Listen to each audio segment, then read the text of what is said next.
Shalom, bienvenue à Méditation par jour avec le pasteur Alex. Aujourd'hui, nous allons continuer notre lecture et méditation dans le livre de Jean au chapitre 5. Le livre de Jean chapitre 5 nous parle de la guérison d'un infirme de Bethesda. Suivons un peu la lecture. Jean chapitre 5, je lis à partir du premier verset. Nous allons nous arrêter au verset 8. Après cela, il y eut une fête des Juifs et Jésus monta à Jérusalem. Or, à Jérusalem, près de la porte des brebis, il y eut une piscine qui s'appelle en hébreu Bethesda, et qui a 5 portiques. Et sous ces portiques étaient couchés une multitude de malades, d'aveugles, de boiteux, d'estropiés, de paralytiques, qui attendaient le mouvement de l'eau. Verset 4. Car un ange descendait périodiquement dans la piscine et agitait l'eau. Et celui qui descendait le premier, après que l'eau avait été agitée, était guéri. Quelle était sa maladie? Verset 5. Là se trouvait un homme malade depuis 38 ans. Jésus le vit couché et sachant qu'il était déjà là depuis longtemps, lui dit: veux-tu retrouver la santé? Verset 7. Le malade lui répondit: Seigneur, je n'ai personne pour me jeter dans la piscine quand l'eau est agitée. Pendant que j'y vais, un autre descend avant moi. Verset 8. Lève-toi, lui dit Jésus, prends ton lit et marche. Quelle histoire très émouvante. Quelle histoire très épatante. Bethesda, à Bethesda, près de la piscine de Bethesda, étaient couchés des multitudes de malades. Bethesda en hébreu veut dire la maison de la miséricorde, la maison de la grâce, la maison de la compassion. Si j'ai quelque chose à te dire, c'est te dire ce matin, bienvenue à ton jour, que le Seigneur va te faire grâce, que le Seigneur aura compassion de toi. La Bible dit, dans Psaume 102, verset 14, tu te lèveras et tu auras compassion de Zion, car le temps de lui faire grâce, le moment fixé est arrivé. C'est-à-dire le moment que Dieu a décidé de te faire grâce, le moment que Dieu a décidé de te visiter, voilà ce moment, voilà ce jour particulier. Le Seigneur ne donne pas sa parole pour rien. Auprès de la piscine de Bethesda, il avait un malade de 38 ans. C'est-à-dire l'homme était dans son infirmité pendant 38 bonnes années. Déduction logique, cet homme était près de cette piscine avant que le Seigneur Jésus soit né. D'autres orateurs ou d'autres prédicateurs vont dire que même cet homme, le Seigneur Jésus a reçu son instruction depuis le ciel. C'est-à-dire, on lui a dit, quand tu viens, quand tu commences ton ministère, va près de cette piscine de Bethesda. Parce que, quand nous suivons logiquement, cette piscine, Bethesda, a 5 portiques. Et sous ces portiques se couchait n'importe quelle sorte de maladie. C'est-à-dire, que ce soit le cancer, qui dérange beaucoup de personnes aujourd'hui, que ce soit le paludisme, quelle que soit cette maladie, n'importe qui descendait dans l'eau là premièrement, que l'ange vient agiter, n'importe quelle maladie que cette personne portait, cette maladie disparaissait dans un seul instant. C'est-à-dire que près de cette piscine de Bethesda, c'est là où l'impossibilité devient possible. C'est là où ce que l'homme ne pensait pas, ça se réalisait. Donc près de cette piscine, tout genre de miracle pouvait se passer. C'est-à-dire, si tu veux voir le réel miracle de Dieu, le réel miracle de Dieu va t'asseoir près de cette piscine. Alléluia. Aujourd'hui, nous n'avons plus cette piscine. Aujourd'hui, nous vivons dans le véritable. Et le véritable, c'est Jésus. Jésus a apporté la solution. Jésus est plus que cette piscine de Bethesda. Dans cette piscine de Bethesda, pouvait être guérie une seule personne. Mais par l'œuvre de sacrifice de Jésus, pendant que vous me suivez, c'est comme ça que beaucoup de personnes sont visitées. C'est comme ça que beaucoup de personnes reçoivent leur guérison.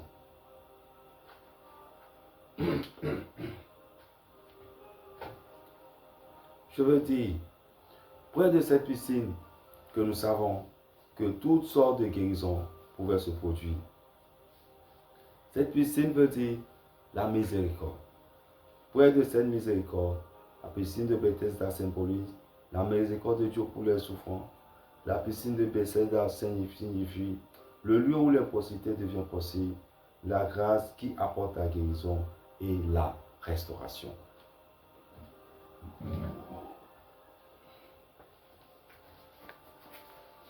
Près de cette piscine de Bethesda étaient couchées des multitudes de malades. La piscine de Bethesda symbolise le lieu où l'impossibilité devient possible.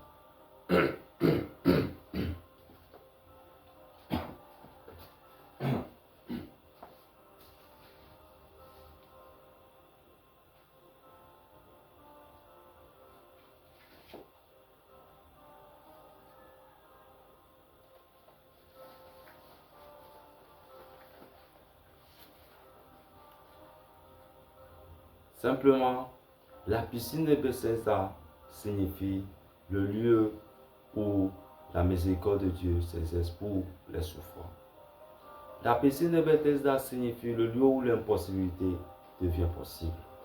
La piscine de Bethesda signifie là où la grâce apporte, là où la main de Dieu, là où la grâce de Dieu apporte la guérison et la restauration.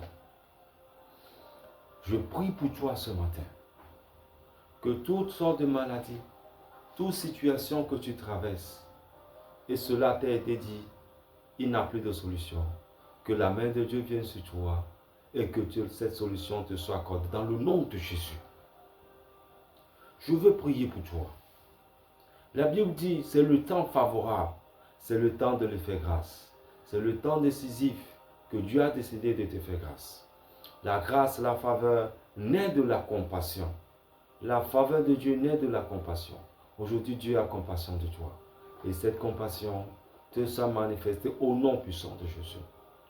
C'est le Seigneur Jésus dans ce verset qui est allé vers cette piscine de Bethesda.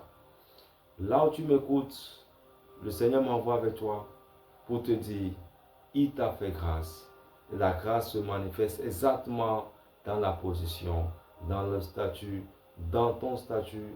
La grâce de Dieu se manifeste exactement dans la situation que tu l'attendais. L'homme de 38 ans était près de cette piscine, ne sachant pas quoi faire. Le Seigneur Jésus a reçu l'instruction, lui dit, quand tu viens sur terre, va visiter cet homme et apporte-lui la guérison. Le Seigneur Jésus a commencé son ministère à 30 ans et il est décédé à 33 ans et demi. C'est-à-dire que l'homme était là avant qu'il soit né et durant toute sa préparation pour commencer le ministère, le monsieur était toujours là. Et quand l'ancien est venu, la Bible dit, le Seigneur s'est levé le beau matin, il est rentré par ses portiques, il a rendu ministère à une seule personne, pas deux. La Bible nous dit, le Seigneur Jésus est rentré par ses portiques, il a rendu ministère à une seule personne, pas deux personnes. C'est-à-dire, toi de même, quelle que soit ta situation, ne te dis pas que ton cas est trop petit, ne te dis pas que tu es seul, même si tu es seul, même si tu es seul, même si c'est ta situation seule, même si tu es le seul sur cette terre, le Seigneur Jésus viendra mourir pour toi. Il est mort pour toi spécialement, pour toi personnellement, pour toi individuellement. C'est-à-dire, ton cas ne peut pas englober le cas des autres. Ou je vais encore dire, c'est-à-dire que peu importe le cas des autres, Dieu regarde chacun de façon personnelle et individuelle. Le malade de Bethesda a reçu la visite du Seigneur Jésus, le maître détenteur de l'univers, de la création et de toutes choses. Ne sachant pas qui était devant lui, la question était toi, veux-tu retrouver ta santé? Le monsieur dit, hey, je n'ai personne pour me jeter dans l'eau. C'est-à-dire, si tu veux m'aider, sois là seulement pendant que l'eau s'agite, tu me jettes dans l'eau. Je n'ai personne pour me jeter dans l'eau. Je suis là depuis longtemps, je sais. Mais je n'ai personne pour me jeter dans l'eau. Donc pour lui, la solution pour lui, c'est que lui-même, il était fatigué. Lui-même ne pouvait plus rien. Lui-même ne pouvait plus déployer. Il était à bout de ses efforts. Il s'est dit, la solution idoine pour moi, c'est que quelqu'un me pousse dans l'eau. Ça veut dire que le monsieur va garder encore un peu de foi, mais sa conclusion était que il faut forcément quelqu'un qui soit là. Pendant que l'eau est agitée, la personne le pousse dans l'eau pour qu'il retrouve sa guérison. Je voudrais te dire, ne mets plus tes regards sur un homme. Ne mets plus tes regards sur cet oncle. Ne mets plus tes regards sur cette tante. Ne te dis pas que forcément l'aide viendra de là-bas. Dieu peut susciter ton aide n'importe où. Dieu peut t'apporter la solution là où tu ne pensais pas. Dieu peut t'apporter ce salut. Dieu peut t'apporter ce conjoint que tu désirais. Dieu peut le déplacer de n'importe où. Ma prière pour toi, quelles que soient ces aides destinées, quelle que soit cette personne qui doit se positionner pour que tu sois établi, que Dieu le dépêche où qu'il soit. Nous les appelons par la prophétie dans le nom de Jésus. Le Seigneur Jésus est rentré par ses portiques, il a vu ce malade, il lui a dit, prends ton lit et lève-toi. Aussitôt la Bible nous dit, sur cette parole, ce monsieur a été guéri. Depuis 38 ans, personne n'a pu lui apporter le secours. Depuis 38 ans, lui-même n'a pas pu trouver sa solution. Depuis 38 ans qu'il était infirme, c'est-à-dire le monsieur a passé pratiquement toute une génération devant cette piscine de Bethesda. Je ne connais pas peut-être exactement ton cas. Peut-être une génération vient de passer, 40 ans viennent de passer, et tu vois que la gloire que Dieu a déposée sur toi, personne ne reconnaît cela. Personne ne reconnaît ce talent, ce don spécial que Dieu a déposé sur toi, alors que tu es appelé à apporter le salut à ta famille. Que la grâce de Dieu vienne sur toi au nom de Jésus et t'enlève de ces situations qui te paralysent, de ces situations qui t'immobilisent, de ces situations qui t'empêchent d'avancer. Que la grâce de Dieu te souvienne dans le nom puissant de Jésus. Devant Dieu, il n'a pas d'impossibilité. Devant Dieu, il n'a pas d'impossibilité. Cette histoire m'a tellement touché. Je me dis, quelqu'un qui passera 8 ans, quelqu'un qui passera 8 ans à espérer, à attendre, à persévérer, sachant que Dieu peut toujours apporter sa solution. Je prophétise pour toi, non? Que le Seigneur n'attend plus 38 ans, mais que le Seigneur intervienne aujourd'hui. Aujourd'hui est ton jour de faveur. Aujourd'hui, c'est ton jour de grâce. Aujourd'hui, Dieu a décidé de te visiter. Aujourd'hui, c'est ton jour. Reçois cette parole avec foi et ta guérison sera également subite. Méditation.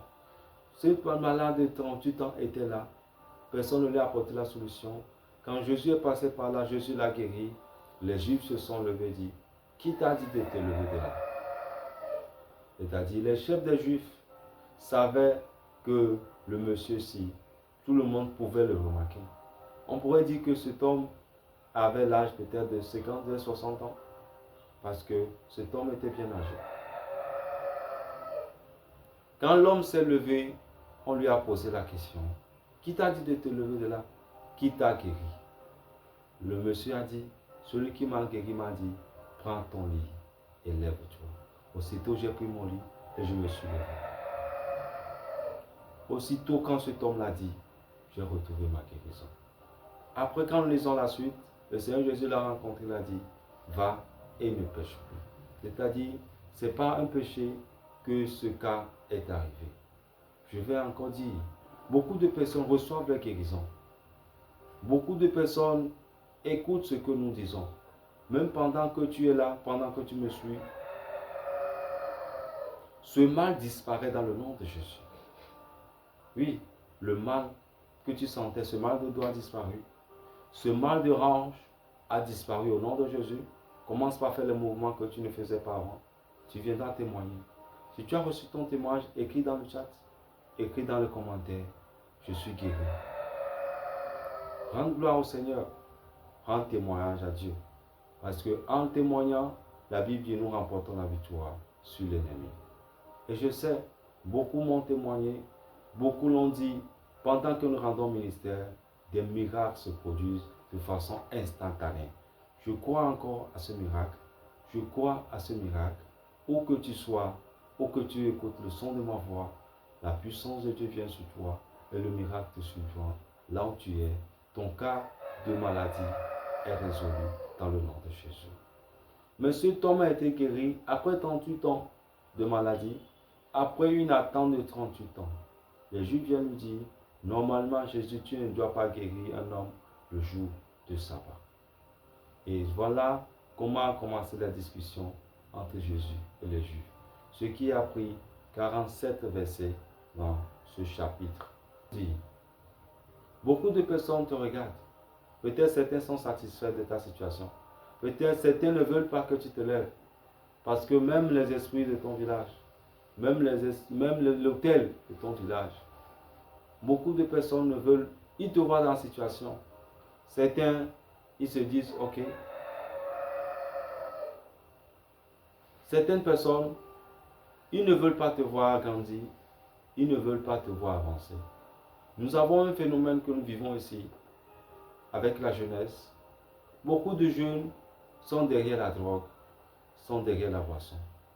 Mais chose étonnante, quand tu te présentes devant un adulte, tu dis je veux la cigarette, ils sont prêts à te donner la cigarette pour que tu fumes avec eux. Si tu dis je veux une bière, ils sont prêts à t'acheter même tout un casier ou demi-casier de bière pour que tu boives. Mais ils ne sont pas prêts quand tu dis je veux de l'argent pour entamer un projet. Je veux quelque chose qui va me rapporter de l'argent. Peu de personnes sont ces personnes qui vont te soutenir. Mais si tu as une personne dans ta vie qui est prête à te guider, à te soutenir, à t'apporter son assistance, certainement cette personne est envoyée par Dieu. Que cette personne te soit accordée dans le nom de Jésus. Écarte-toi de ces personnes qui sont prêts à te dire, quand tu dis je veux fumer avec vous, ils sont prêts à te dire nous allons partager nos cigarettes avec toi. Et ceux qui fument, j'ai remarqué qu'ils sont très très solitaires. Très solitaires. Quand tu arrives, je veux allumer ma cigarette, tu vas trouver même plus de 10 briquets qui sont là, qui s'attendent. Quand tu dis je veux une cigarette, ils vont ouvrir leur poche, ils vont mettre la main dans la poche, ils vont t'acheter la cigarette. Mais le jour que tu dis je veux manger, achetez-moi quelque chose à manger, ils ne sont pas prêts à dépenser, même à te donner 100 francs pour que tu aies acheté à manger. Quelle abomination! Que le Seigneur te délivre de ces situations au nom de Jésus. Que le Seigneur te délivre de ces personnes qui sont prêtes à écouter tes problèmes, mais qui ne sont pas prêts à t'apporter une solution.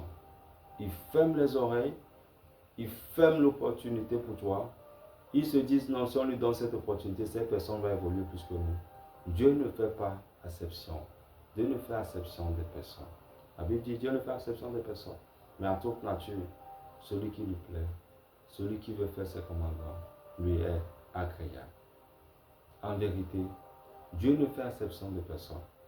Mais à toute nature, celui qui veut lui plaire, lui est agréable. Je veux te prier, je veux prier avec toi. Je veux te dire, la grâce de Dieu est habitante, la grâce de Dieu est abondante pour toi ce matin. Ne néglige pas cette grâce, accepte cette grâce et tu seras sauvé. Je veux prier pour toi pendant que tu suis cette méditation. Ne garde pas cette méditation pour toi seul. Partage-la avec d'autres personnes. Partage-la également avec d'autres personnes. Ne fais pas comme ces juifs qui ne voulaient pas que ce malade quitte de là le jour de sabbat. Ne fais pas comme ces juifs. Ne fais pas comme ces gens dont nous avons parlé aujourd'hui, qui connaissent la solution, mais ne veulent pas apporter l'aide à celui qui est dans le besoin. Si tu connais quelqu'un qui se trouve dans une situation, arrête-toi 2 minutes, partage cette méditation avec cette personne. Partage cette prière avec cette personne et dis-lui de s'abonner parce que chaque matin, on aura cette méditation qui va le transformer. Je me rappelle du témoignage d'une dame qui est malade de l'AVC. Toutes les semaines, elle a commencé par remarquer comment le mal qu'elle avait dans le dos, le mal a commencé par disparaître. Comment ce mal qui tenait son pied qu'elle n'arrivait pas à marcher, ce mal a commencé par disparaître petit à petit. et ses pieds devenaient déjà se libérer. Elle a vu comment sa main, qu'elle n'avait pas utilisée pour manger, comment elle pouvait de temps, de jour maintenant, de chaque jour, commencer par utiliser cette main. Et la mémoire et les nerfs, tout a commencé par prendre sa place. Voilà un miracle progressif. Je veux t'inviter également à partager cette méditation. Je veux t'inviter à ne pas fermer le regard, à ne pas regarder ton prochain dans le mal, à ne pas regarder ton prochain dans la situation de maladie. Si tu ne peux pas lui donner l'argent pour aller à l'hôpital, si tu ne peux pas le soutenir, partage juste cette méditation avec cette personne. Partage juste cette prière avec cette personne. Et Dieu le connaît, toi, sur notre page. Abonne-toi. Abonne-toi juste parce que je sais que la main de Dieu peut te toucher, que je sais que la puissance de Dieu peut t'apporter une solution dans ton cas de maladie, dans ta situation, que ce soit financière, que dans ta situation, que ce soit tribunal, dans ces situations que tu traverses, je sais que Dieu peut intervenir. Partage avec elle et Dieu va visiter cette dernière. Dans le nom puissant de Jésus, sois béni. Amen.